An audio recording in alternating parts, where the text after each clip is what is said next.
ஒரு அழகான கிராமத்துல ஒரு சோம்பி மாதிரி இருந்துதான். அதோட பேரு லூலு. லூலு ரொம்ப சோம்படியா, உட்கார்ந்து இடத்துல இருந்தே சாப்பிடுமா. நல்லா சாப்பிட்டுட்டு இருந்த இடத்துல நல்லா படுத்து தூங்கிடுமா. அது எப்பவும் சாப்பிட தூங்க இது பட்ட வேலையா. ஒரு நாள் அந்த மாட்டோட ஒன்னருக்குலாம் ஒரு போட்டி வச்சுக்க சொல்லிட்டு இருந்தாரா. உங்கள யார் அதிகமா பால் குடுக்குறாங்களோ அவங்களுக்கு நான் நல்லா சாப்பாடு தண்ணி கொடுப்பேன் அப்படி சொன்னாரா.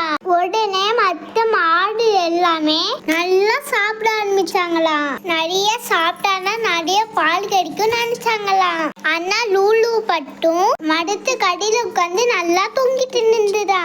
அது நினைச்சுச்சா, நல்லா சாப்பிட்டானா பால் கிடைக்குமா, நல்லா தூங்கினாலுமே பால் கிடைக்கும் நினைச்சுச்சா. கொஞ்ச நேரம் கழிச்சு லூலுவோட ஓனரு பால் கலக்குறதுக்காக அத கெட்டி போட்டாரா. லூலுவுக்கு ரொம்பவே பயமா இருந்ததா. ஓனரும் பாலை கலந்துட்டு நீ அம்மா பால் கம்மியா குடுத்துருக்க அப்படி திட்டுனாரா. நான் உனக்கு என்ன சாப்பாடுமே தர மாட்டேன் அப்படி சொன்னாரா. மத்த மாடுக்கும் பால் கடந்தாரா. அவங்க தான் நிறைய பால் கொடுத்தாங்களா. அவங்க ஓனரும் நல்லா பாராட்டுனாங்களா.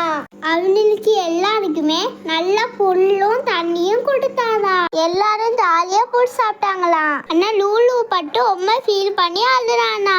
லூலு சொன்னிச்சா, என்னோட சோம்பி தண்ணிதாலதான் ஒழுங்கா பால் கொடுக்காம போயிட்டேன், அதனால எனக்கு ஒழுங்கா சாப்பாடு கிடைக்கல சொல்லி ஃபீல் பண்ணானா.